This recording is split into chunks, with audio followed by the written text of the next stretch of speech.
And so I will send you the link to the recording after we're done. And so we want to go through your paper. And so I already opened up the paper, and so we can look at it here.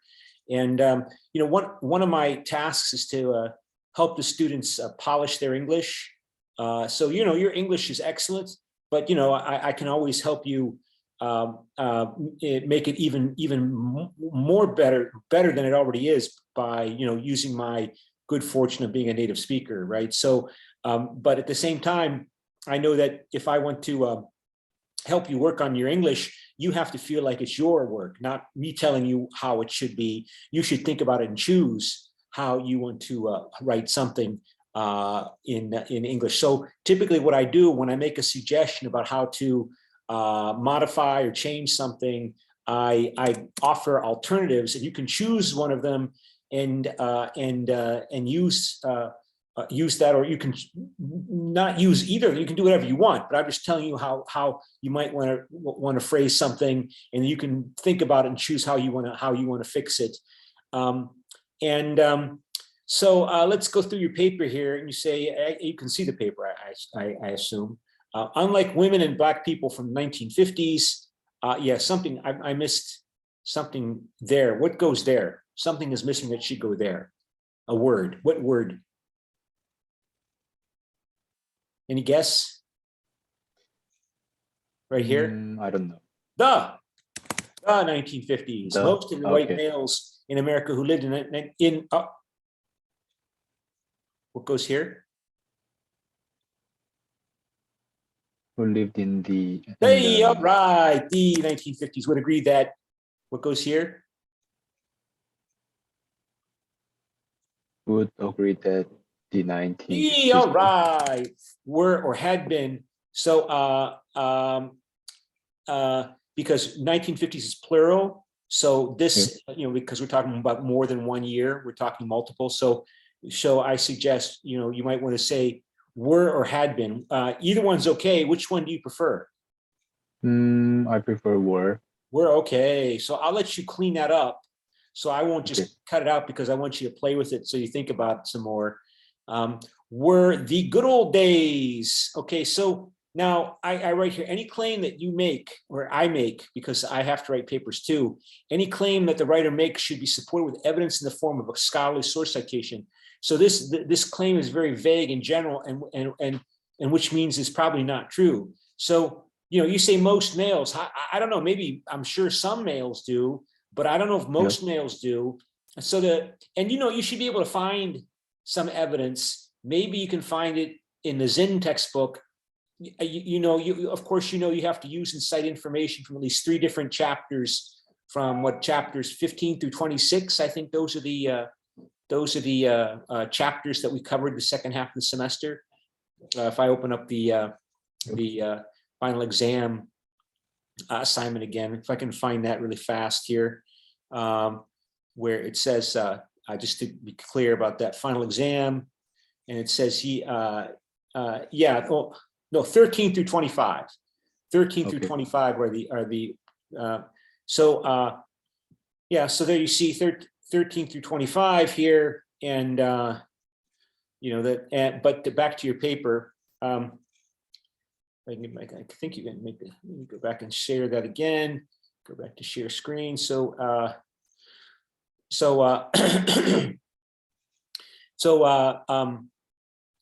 But like in terms of finding some other information about the 1950s, you might be able to find something on the internet, but you probably want to find a scholarly source. So one of the ways I find scholarly sources, for example, I use library databases. One example of a database is ProQuest. So this is ProQuest, right? So if I go, you can see what I'm doing here. ProQuest allows for searching, and scholarly sources are peer-reviewed sources that are reviewed by professors to determine whether or not the article is good enough. So you click that to get a scholarly source, and let's say we let's put in here white males and full text 1950s and full text, MAGA, Make America Great Again, and full text, Trump, and let's see what comes up. And so you can see, oh, nothing came up. What about, maybe we don't want to have white males. How about we just put in males and white, make them separate, full text white, that, and see what comes up. And 6 results. So you see a little academic hat here. That means it's a scholarly journal, peer-reviewed journal. I mean, you know, it says so peer-reviewed. You see, if I move peer review, how many sources come up? 100 results. But if I do peer review, you see it knocks it down to 6. And look at white male nostalgia in contemporary North American literature. There you go. There might be something there. 1960s civil rights movement and Black Lives Matter social protest from a negotiation perspective, and these are all really recent. This is like in the last couple of years. You know, so you could probably find something that way. So let's just click here and see what comes up, and see if I type in Trump, and let's see. Or let's look up males. Yeah, there's a reference in the footnote to propertied males, to white property males, you know, that founded the United States, white propertied rich men, white men who, and I think that, I don't know if there's any other slogan. Yeah, there's only one hit there. So, but that's typically how I go about finding things. Scott, so back to your paper here, and make sure that you're seeing that, because I'm moving around a lot and I'm afraid that I'm not showing you the screen that I'm seeing. So here you see it. Okay. So truly American social movement changed the American society. Yeah, they certainly did. And we're still responding to that. I mean, it's just really strange how, or interesting, given how the fact, you know, that, you know, I'm 59 years old, and that so much of American politics is still reacting to what happened in the 1960s and 70s. That a lot of Americans think those were good events, good changes, like the feminist movement, the gay rights movement, the anti-war movement, that those were all good. But there is a large minority, or maybe a big section of American society, that thinks that those were all mistakes, or they went far too far. And Trump played with those. Trump appealed to those people, and their big focus is abortion, right? That you know, we allow women who decide to have sex as a choice, and then they make a human being. We allow them to kill the human being, because they view that unborn baby, that unborn fetus, as as a baby. And they point to how you can even see how it begins to look like it by 15 weeks, it's got hands, it's got a body, and it looks like a human being, and we're going to kill it because some woman and a man decide to have fun and have sex because they like having sex. They get furious, right?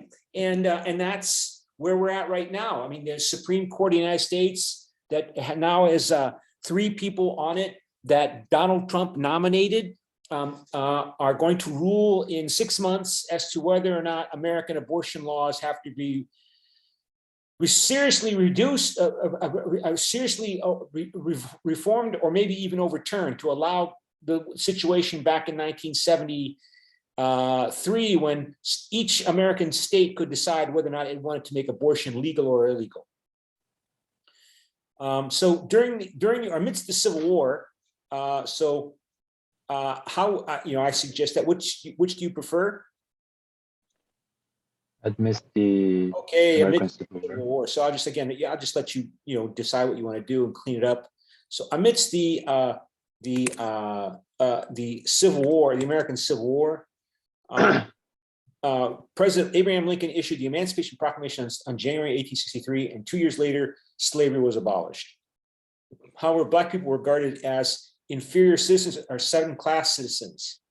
Second-class citizens. Yeah, I mean, I don't know. You know, people would. You know, human beings are unusual, because, for example, you know, I mean, by 1964, right? Yep. by that time, most Americans would not say that they're openly that they're racist. They would admit that racism was bad. Maybe 150 years ago, of course, your typical white person living in America would say, yeah, sure, black people are inferior. Yeah, but now by 1960, most Americans would not admit that they're racist, even if they are racist. And because they know being labeled a racist is bad. By your typical American views, racism is bad. So I'm not a racist, even though I act like a racist and I have emotions that push me to behave in a racist manner. I will lie to myself as well as to you, but also to myself about whether or not I'm a racist or I'm a sexist or I'm a homophobe or I will deny that I'm biased against gay people. I will deny that I'm biased against black people. But then when you look at the behavior of people, and not just people, but look at the entire system, like for example, you look at the United States where black people are like 12% of the population of the United States, but they're like 25% of the prison population, even though they're only 12% of the entire population. So why are they 25% of the prison population?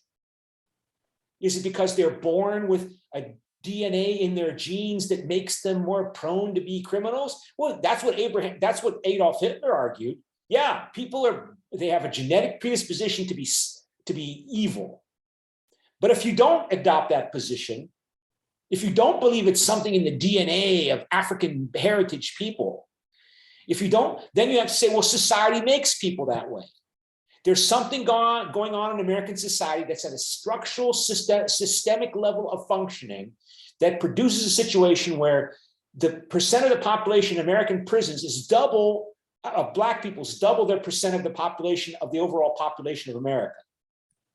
And that's bad, because obviously something is going on there's a structural, systemic processes at work that maybe have their foundations 400 years ago when America was founded in the 17th century, with white people bringing slaves over from Africa, that is at work, that structurally disadvantages. This is the term we use, that these people are disadvantaged, that they're structurally disadvantaged from the time they were born, even before they're born, right?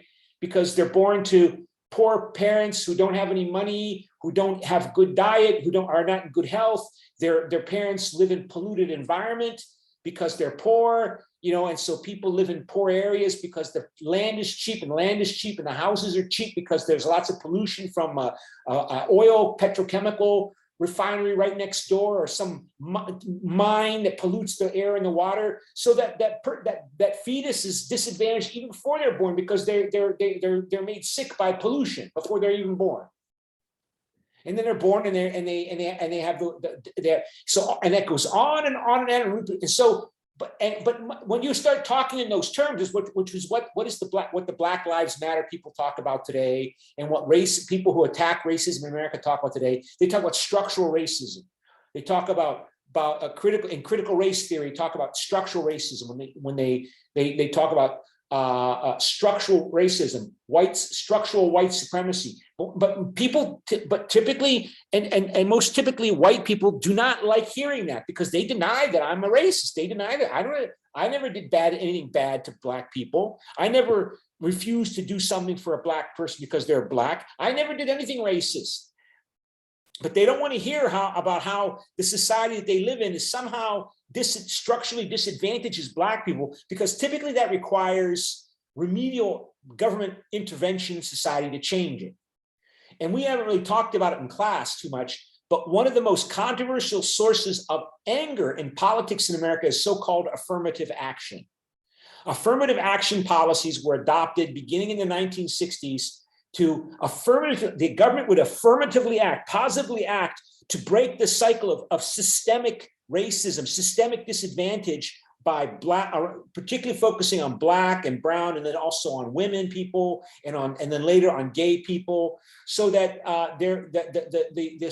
the structural reproduction of marginalization of black people, it ends. So, and that means you have to take affirmative action to break that cycle of systemic marginalization. So, for example, why is it that 90% of political science professors are white men in America, when only 50% of the population are male, And I think what, maybe 2% of political science professors or 4% of political science professors are Black, African American. So if you're a woman in America and you take a political science class with a political science professor, you're going to see all these white men. Are you going to see yourself? Are you going to be inspired to become a political scientist? Or are you less likely to be inspired to be a political scientist if you're a woman, a female student, because you have no role models, right? The political science people don't look like you, and particularly true for Black people, right? Or Hispanic people. So we have to take affirmative action to try to purposefully hire and diversify our human resources, to hire more Black professors, more female professors, more gay professors, more Hispanic professors. And that will help not only those people get those jobs, but also encourage other people that are structurally, systemically disadvantaged to feel integrated, to be inspired, to be treated more fairly, both by the professors, by the class, and by the greater society. Now, that sounds really good. Yeah, but then I apply for a job. I apply for a job as a political science professor at the university, and I don't get the job. And I become suspicious. I might become suspicious that I did not get the job because I'm a white man. I have dreams too. I have hopes too. I worked really hard in graduate school as well, but I didn't get the job because my suspicion is I'm not a female and I'm not Black or Hispanic or gay. And that may well make me very, very angry. Now, being somebody with a lot of education, I can probably find another job. But when you start doing those affirmative action programs, also called equal opportunity employer programs, to give jobs to people that do not have high education, but perhaps provide a good salary, a good paycheck. Like, for example, saying you're going to hire more Black or women firefighters. Firefighting is a dangerous job, but typically it pays well, right? And you can retire after 25 years, and you don't have to have a college degree. So there are a lot of people in America, white people who don't have college degrees, and they would like a nice job. And now they find that, the city of New York has to have 25% of its firefighters have to be Black, even if they're not as good as me. They have to have 25% of their firefighters, or 25% of their policemen have to be Black people, even if they're not as good as a policeman as I could be or I am. I become suspicious that I'm not getting the job because I'm white. And then these conservative populists that support Trump, they talk about reverse discrimination. That, now white people are being discriminated against because the federal government is favoring Black people and Hispanic people and gay people and females, because these social engineers in the American society want to change American society. And so they're using the power of the federal government to make American society in their own image, according to their own ideas of what America should be. And now they're punishing people like me because I am not Black, I am not gay, I am not a woman, I'm a Christian. I believe in traditional Christianity, and so and because I think that I cannot. What would be a case of this? I mean, or like, for example, I mean, it's a big case now that, these people that supply weddings, that make cakes and flower arrangements for weddings, right? This is a big story now in the last 10 years that a man who's a baker, right, who makes wedding cakes for weddings, a gay couple came into his bakery, I think it was in Denver, Colorado, and they wanted a wedding cake, right, for their wedding. These two men were getting married. These two gay men were going to marry each other. And they came into his bakery shop, and they wanted a wedding cake, and they wanted a wedding cake for their gay wedding. And when the baker found out that they wanted a wedding cake for the gay wedding, he said, "No, I can't help you. I can't serve you. It's against my religious beliefs. I don't believe in gay marriage. So I'm sorry, but I cannot participate in this process by making a wedding cake for you." And they sued him. And for people that support Trump, this is a case of somebody is being discriminated against because of their religious beliefs. That gay couple, they can go anywhere. They can go many bakers and find a baker that will make a cake for them with two men instead of a man and a woman on top of it, the little dolls on the top. And so that's the way they talk. And again, it's like still responding to the 1960s and 70s, right? These events. And now, it's evangelical Christian conservatives. They feel like they're being treated like second-class citizens by the federal government, as it was dominated by people like Barack Hussein Obama and Hillary Rodham Clinton. So, but the point, I go back to what I was saying earlier, most Americans would deny that they're racist. They wouldn't admit, not just to you, they won't admit to themselves. And they get furious when people talk about structural racism and critical race theory. And the Republicans are using that to, well, that was a main source of support for Trump, and they're using that to try to recover from Trump to win the next elections. And it's already working. The Republicans won the governor's election in November last month in Virginia, even though Virginia is a very Democratic state now, because it's next to Washington, D.C., with all those highly educated people. They elected a governor, and that governor, Glenn Youngkin, he was talking about how the schools are teaching critical race theory and making our students, white students, feel bad and ashamed about being white because of the history of American racism and structural racism. And so shame on you, white boys, shame on you, white people, because you are beneficiaries of white privilege at the expense of Black people. Shame on you. And that succeeded in getting Glenn Youngkin elected, the Republican governor in a blue state, Virginia, because of this white fury. Not amongst all whites, but a lot of whites.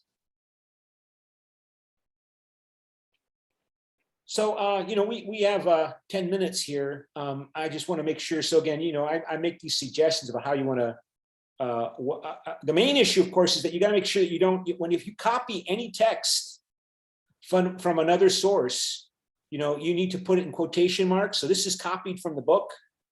And so since it's copied text, you have to put these little quotation marks there. Okay. Otherwise, if you don't, you're claiming that you created the beautiful text and you want grade credit for it, but you didn't create it. You copied it from someone else. So you need to put those copy text in quotation marks. All right. Yep. And just to make sure, I know people make, and same here, right? Yep. Okay. And remember, no more than 10% of the paper should be quoted text. So that's quoted text.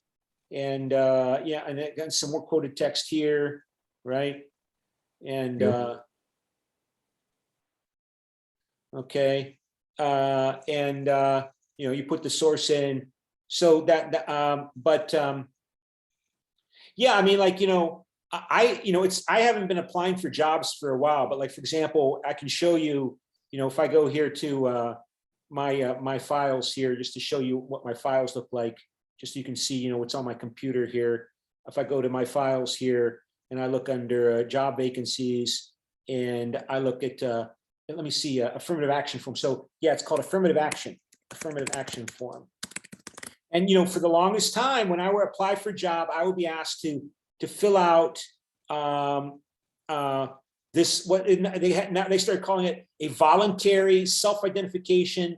You don't have to do it, they're telling me, but, you feel like you have to, because, so I have to, when I apply for these jobs, I have to indicate, this kind of information. Now everything's online, so they don't have separate files like this. You just go to a website and you click on things, but I had to put in my gender. I had to put down, what am I? Equal opportunity employment identification group. Am I white, Black, Hispanic? I clicked white, of course, Asian, American Indian, or Alaskan Native. Or they don't ask me my gender orientation. Now, this is old. This is at least 15, 20 years old, this file. Now, they might ask you, your gender orientation. When I applied for this, I thought it was interesting when I applied for this job at Catholic University of Korea back in 2009, 12 years ago. They still do it, like in Korean universities. They ask you your religion. Are you Catholic? Are you Protestant? Are you, which, I don't think you can do that in the United States, but they still ask you that when you apply for jobs in Korea, and I think in China, in English language, they will also ask you what your religion is. They don't ask you religion on these files, but they still ask you your race, right? And so I put down Catholic, and hopefully that got me the job, because I am Catholic. I was born Catholic, but I just want to go back to your paper here. So, okay, so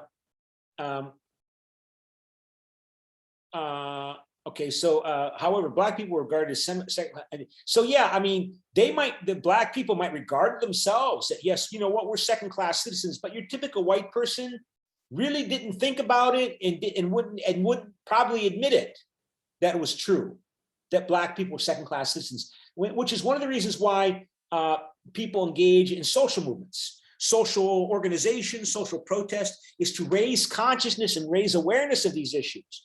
Most white people didn't think about the conditions of Black people, even as the conditions of Black people were bad. So how do you make them aware? You get on the street and protest.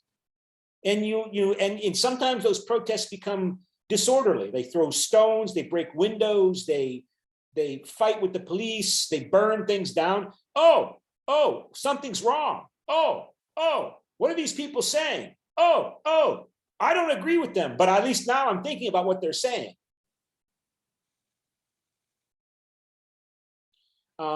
When Black people acquired legal protections to exercise, legal intervention to implement, which do you prefer? Either one's okay. Okay. I mean, you can choose. Again, I'll let you clean that up.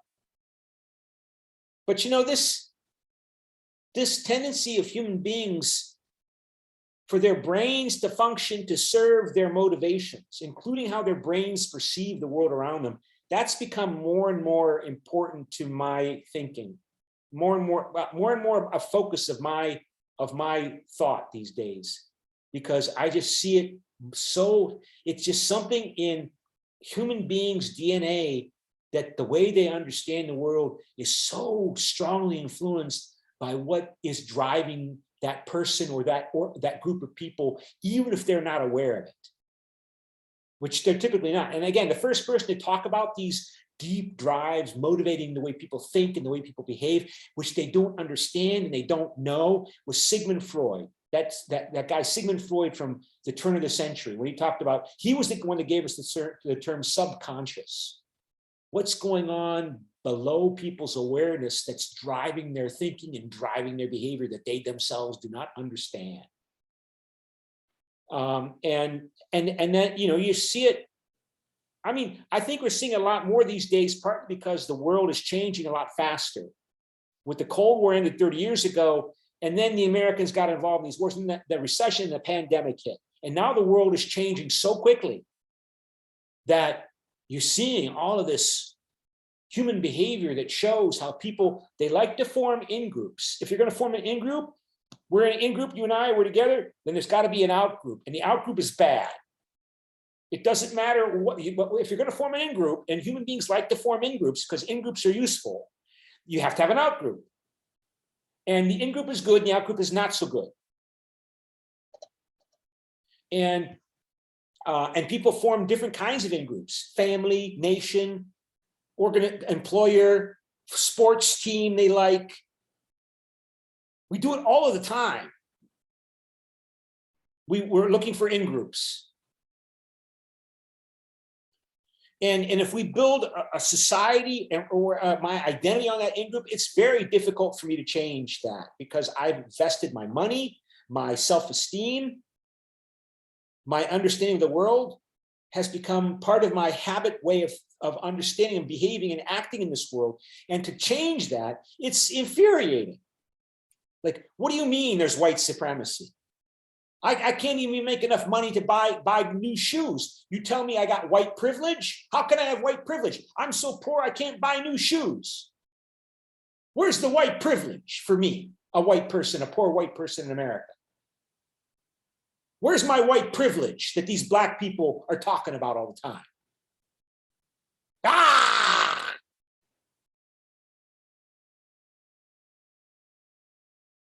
I used to subscribe to some of these Facebook groups that these people formed and they belonged to, just to see what they were posting. And then, man, they were nasty. They wanted to see Barack Obama dead. They wanted him dead, dead, dead, dead, dead. And then they finally kicked me off because they knew I wasn't really one of them. But I mean, that's what they say. Look at one guy took a cell phone, took a picture of his shoes, and the shoes had holes in it. Yeah, there's my white privilege. There's my white privilege. Talk about systemic racism. I'm a bad guy because I'm white.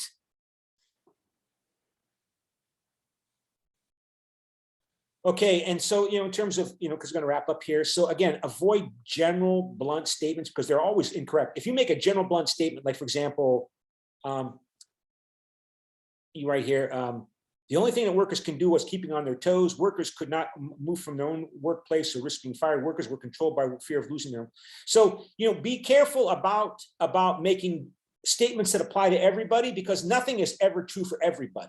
And all I have to do is think about one case that's different from what you stated and say, well, you're wrong. I don't believe your essay. So, that's again why you don't want to make general, blunt, overarching statements. You should adhere closely to the material that's in the textbook, right? Instead of making statements about how, black people were regarded as second-class citizens. Who regarded them? Everybody? Some? Workers could not move. Workers could not leave their workplace. Well, some did. A lot of people were able to leave their work, but not so easily. It's a little bit easier now.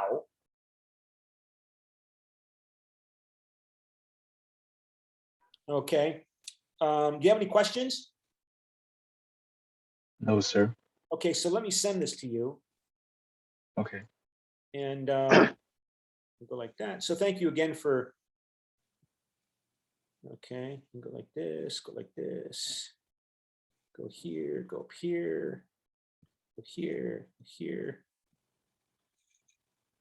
Okay, there you go. See you. Okay. Bye. And I'll send you the link. Okay.